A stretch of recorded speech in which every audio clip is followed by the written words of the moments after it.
What's going on? It's Joel Casanova. I hope you guys are doing well. I had a really crazy weekend that you'll hear about in a second. Um, but today I want to talk about something very, very essential for mindset because it is so common that we can kind of just immediately glaze over it. Okay, so my name is Joel Casanova. I'm the owner of Beat Hunter Dance, and this talk show exists to help your dance journey be healthy, productive, and 100% yours. Healthy, productive, 100% yours are the three things that make up what this talk show is about and what your dance journey can be. So just realizing that it can be that thing is super, super important. And if you don't know whether it is or not, this is a perfect place to figure out what your mindset should be so you can get some clarity on what that's supposed to look like. Okay, so dance in general. Dance is, like other arts, an art form that has inherent benefits to it, right? Inherent benefits meaning that just by doing them, just by doing it, dance specifically, you will get these benefits. Okay, they are just baked into the process of doing the art form. So the most intelligent and fulfilling way to dance is to use dance as a tool, and specifically use that tool of dance to get the inherent benefits intentionally, right? Because if you're just doing dance, like, you will get these benefits, but you won't intentionally gain the ones that you want, or give, if you're teaching or choreographing, give to the people that are receiving dance what they want intentionally, right? So by using it as a tool, you're not only using dance intelligently, but you're also using it in a way that's really fulfilling to your life. Okay. This requires a mindset of specificity. Okay. You have to ask yourself what you are doing with dance or what you are getting from dance. Okay. And ask yourself that question and be super specific, as humanly possible. Okay. Instead of like, I want to dance to music. I want to perform. I want to lose weight. Right? These are fine goals. These are great goals. However, the more specific you can be, the more benefits you get from the art form, specifically dance. Okay? When you become more specific, you can use dance and your goal for dance changes, and that mindset will be most beneficial to you because of two different things. The second one is much longer than the first one, but the first one is the fact that you can gain benefits from dance right now, where you are listening or watching to this in your dance journey. Okay, you have so like a huge menu of benefits that you can get right now specifically. But as I've said before in the talk show, this is an organic thing. Your dance journey is ebbing and flowing and changing and going up and down and sideways and around, loop to loop. It's like a roller coaster, right? It's changing with you, which means that as you grow, or as you just become more of a person and have different experiences, 5 minutes from now, 5 hours from now, 5 weeks from now, 5 months from now, 5 years from now, 5 decades from now, you can gain different benefits where you are in your dance journey. So everything I'm about to mention in number 2, which is much longer of a list, these are things that can change with you and change for you based off of where you are in your dance journey. Okay, and I'm bringing all this up. Number 2 reason I'm bringing all this up because the public consensus in the dance world, I mean, for people who dance and people who don't dance, right? Both in the dance world and people who don't think they're part of the dance world, right?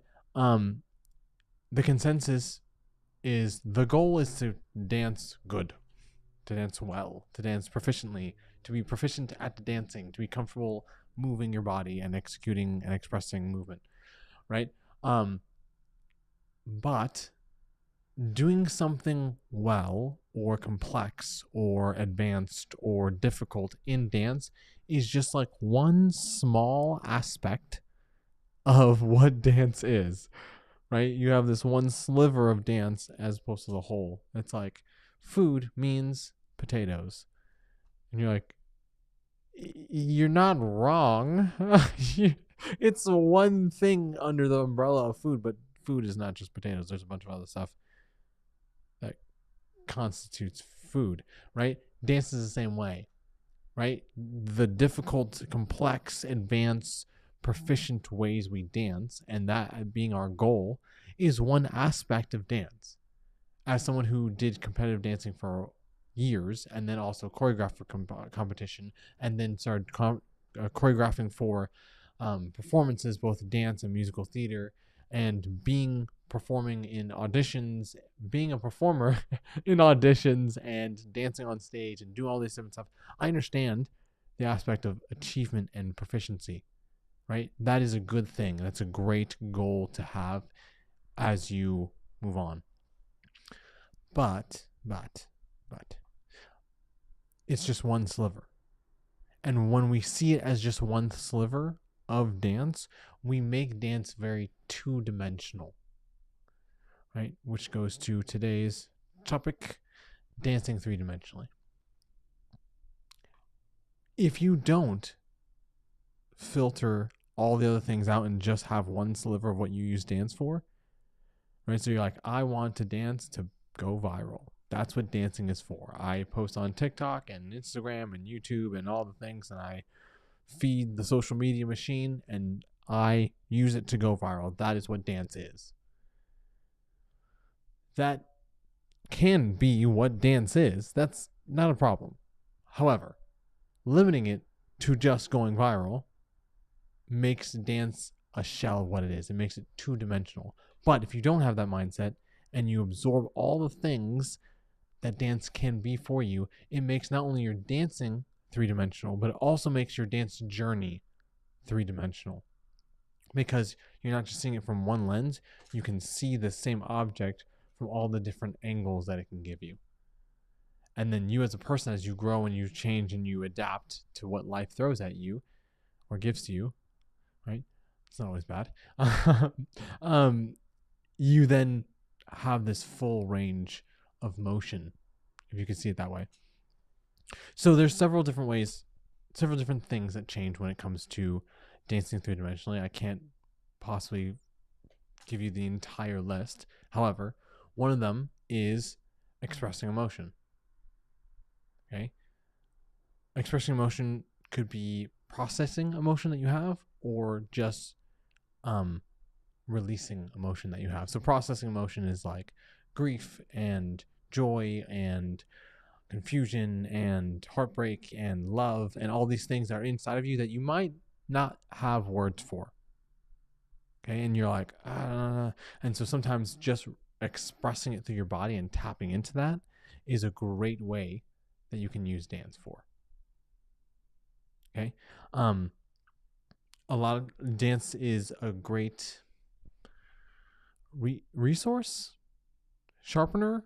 It's a great place. It's a great art form to build emotional literacy. Emotional literacy is the ability to understand your emotions, define them, as well as express them in a healthy way, right? So dance allows you to tap into those emotions, and you're like, after putting on this song and just kind of being with myself, I realized this is what I'm feeling.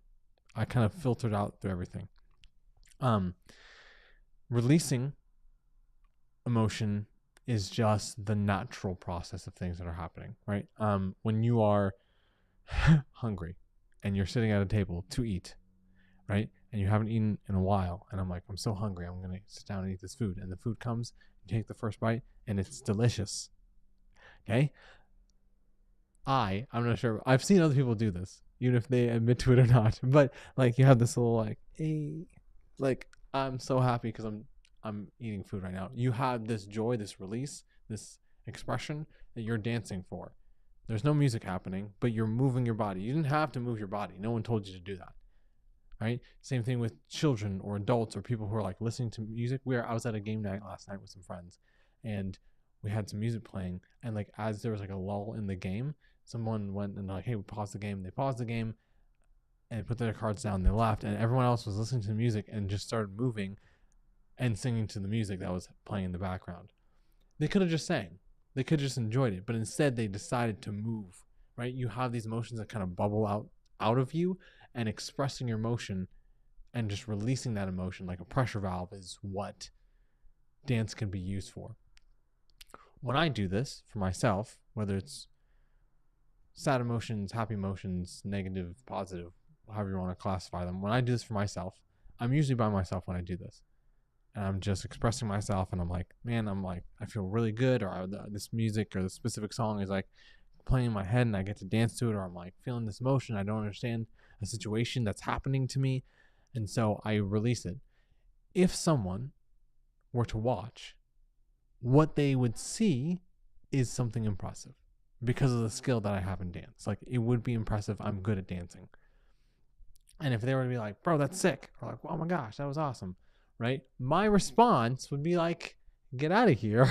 This is not for you. This is for me, right? So I'm dancing well, but because I am who I am. If I didn't dance well, I could have the exact same experience.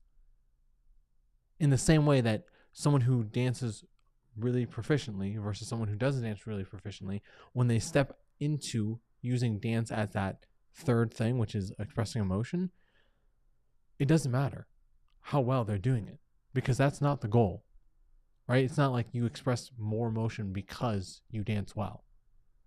Right? You might have different ways of showing it because you can dance more complexly, but again, that's disconnect of how much emotion is being portrayed. Right? So it's for you, that's another goal that you can have that's disconnected from the proficiency or the advanced level of dancing. Okay. Number 2 is connecting with people or community specifically. Right? There's creating community and there's engaging community. Okay, if you already have a group of people that you hang out with, that you like, that you are friends with, right? I go to like partner dancing, Latin dancing, and swing dancing and stuff in my area specifically. I also know several people who take ballet. I take ballet and modern in different places. I also have a hip hop community. I have a church community. I have just friends that know me, and we know each other from a bunch of different places. I went to a university, and I saw I'm friends with people who went to the university with me. Like, there's different pockets of community. Because I have that, I can dance with them. Versus creating community is kind of what I do when it comes to teaching. So when I travel out of town or out of state or wherever to go to put on a workshop, and I'm a guest or I'm putting on a workshop myself, I'm creating community with the people that are there. I'm building that community, right? So I'm creating a dance lesson. I'm putting them through things because that will connect them together, because dance is massively personal, right? It's like you are showing people who you are. You're showing them what your abilities or your inability to do something, your things that make you laugh, things that frustrate you. Like, you're experiencing something difficult with someone else and they relate to you. So like, we have this shared experience, this memory, right? So if I go to, that's creating community, specifically engaging community. If I've gone to like weddings or other events or social dances or workshops and things. Well, not workshops, that's actually for growing, but like weddings or events or social dancing or just parties in general. When I go there, I don't intentionally try to do something complex or advanced or difficult, because that's not why I'm here, right? I can if I wanted to, because I dance for a living, but I don't always tap into that, because that's not why I'm here. I'm here for you. I'm here for the person or the people that are in front of me. Like, we are sharing this experience. We're making this memory, and that's special. And so as long as that's the goal and that's what I'm reaching, I'm dancing with you and we're all like hanging out or social dancing or, freestyling or whatever. And it's like, we're having this experience, and that's the community. I'm engaging with the community that's with me. Now, ironically, when I do tap into the complex or difficult or advanced level of dancing that I can express, because of the mindset that says dance is this one sliver of things where it's like, I am going to do something complex and that's what dance is for. When you are not the person dancing or being advanced, that same mindset on the other side of the coin is like, oh, if someone is dancing at a difficult level, doing something difficult or at an advanced level, my job is to stop and watch and not join you in dancing. Right? I'm like, we're just hanging out, we're just dancing, doing something simple. As soon as I break out something crazy, they stop and they watch. Either because it's like, oh, you're being a show off, or it's like, wow, that's crazy. Let me stop and watch what's happening. When in reality, the goal is community. That's what we're here for. That's what the moment is for. That's what the goal is. Right? And so ironically, that stops people from enjoying the experience, when in reality, regardless of your level, or regardless of how difficult the movements you are doing, if you are really advanced or if you're just beginning, if the goal is not advanced movement, they're on the same level. There's zero difference between dancing advanced and dancing as a beginner if your goal is not to express something advanced. Right? So that's a subject for a completely other talk show episode, which I could totally do, leveling the playing field for everyone. But for right now, the idea is like our goal is just to hang out and to engage as a community. Okay. The third one, which might sound counterintuitive, but it's not, is dancing at an advanced level or performing well. Right? These are the three things that happen when you dance three-dimensionally. The third one is dancing at an advanced level or dancing well. If you just dance a lot, you will get better. That's just, if you have a teacher and a mentor, it's even easier because then you're following their steps as if they're a good teacher or mentor. But I said that dancing at an advanced level, when you look at it as only that, it makes dance two-dimensional. But if you see from the whole gambit of what dance can give you, that sliver is still part of it. It changes though, because I don't know if you guys know, Red Bull. Red Bull is the energy drink, but they also have like a company, and they do a bunch of different sports things, including dance. Okay, so if you Google Red Bull Dance Your Style, it's like a all styles hip hop dance battle tournament.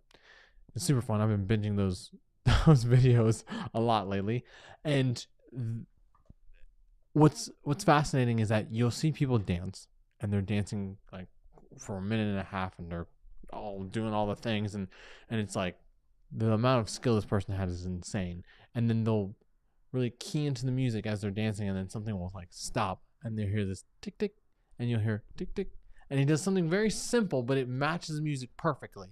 And the crowd loses their minds, and it's insane. And everyone's like, wow, I can't believe that just happened. That's insane. Even though it wasn't as complex as what they had been doing for like the past minute and a half. Right? So dancing well and performing doesn't always mean necessarily doing the most complex, difficult thing. That small tick tick was really what sent everyone over the edge, because it was like, oh, that was so perfect. That was so spot on for what was happening in the music. And you showed it in your body. And it's like, that's insane. He like became the music for like that 6 seconds. Right? So they didn't do something advanced to get everyone going crazy. Sometimes it's the more simpler. Sometimes it's the simple movements that actually get people to understand how well of a dancer you are, because they're listening and matching the music. That's an advanced skill. But the dancing itself isn't always advanced because you have the advanced skill. The second thing is, I was just in New York. Like I said, I had a crazy weekend.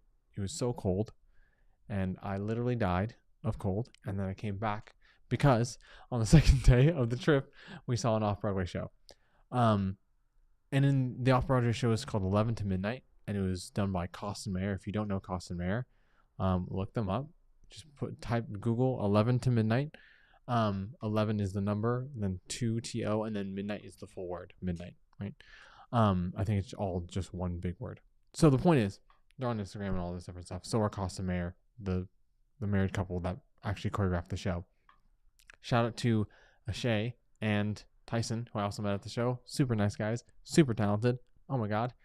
And everybody else in the cast was crazy. It was so good. The storytelling, the choreography, the formations, the transitions, the connection they had with each other, which then connected to the audience.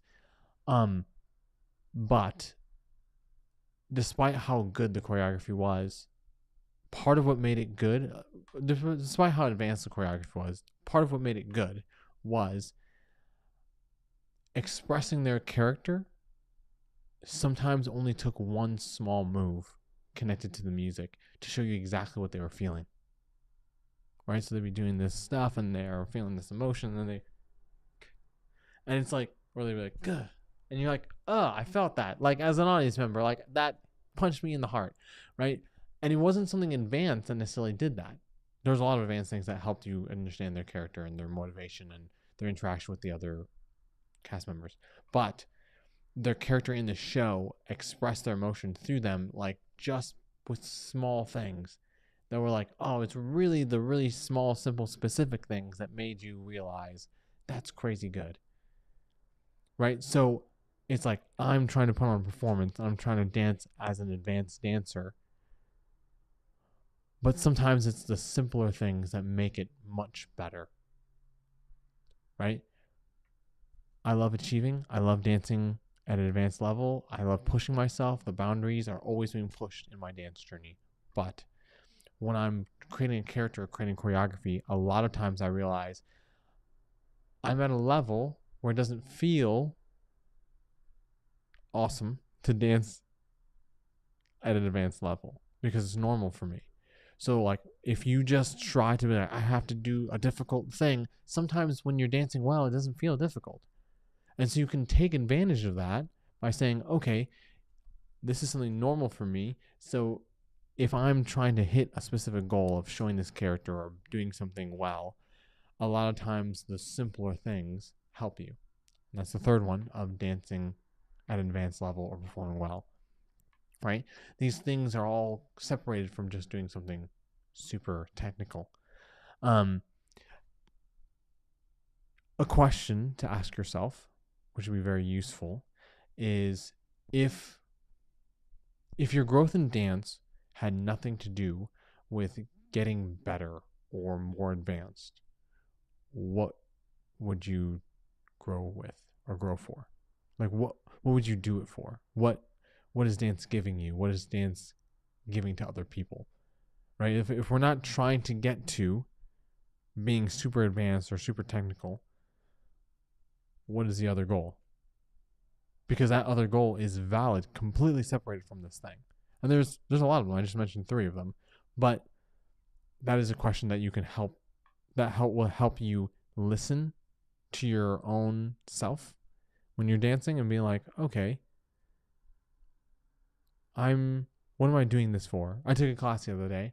It was a hip hop class, and it was not necessarily an advanced level for me specifically, which is not a problem, because when I go into classes, a lot of times I'm trying to work on my facials and my performance value more than I am my actual body, because I'm performing a lot more starting last year and continuing this year. So my goal was very specific. I'm going to connect specific facial expressions to specific pieces of the choreography so that I can choreograph my expression and my performance and my character into this dance, instead of just adding that on as another layer afterwards. I have to relearn how to perform and do 2 different things. I'm going to bake them into each other. So that was my very specific goal. Like, I'm going to connect facial features to specific movements. And the more specific you get with your goal, the more you realize, even if it's just a degree off, you're doing it for a different reason. And that helps you grow in a specific way and makes your dancing 3-dimensional. It's like, I'm trying to do the choreography well, but I really want to make sure I connect with the emotion and connect it to something that I feel personally. even if no one knows. I'm taking this class or I'm dancing by myself, and that's really what I'm trying to do. Like, take moments from my life and express them. That's very specific. And if you get to a specific memory, if you go to a specific memory, it's even more specific for you as a person because that's your memory, right? And that is really a lot deeper and more three-dimensional when it comes to dancing. So, another way you can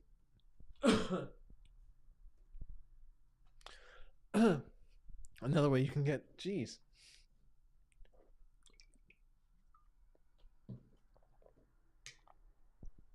another way you can get better is, one, not choking to death. That would ruin your week. Number two is hip hop musicality. Right? So the hip hop musicality class I'm doing is not to learn a piece of choreography or to learn a performance and perform somewhere in like recital or a showcase or something. It's not.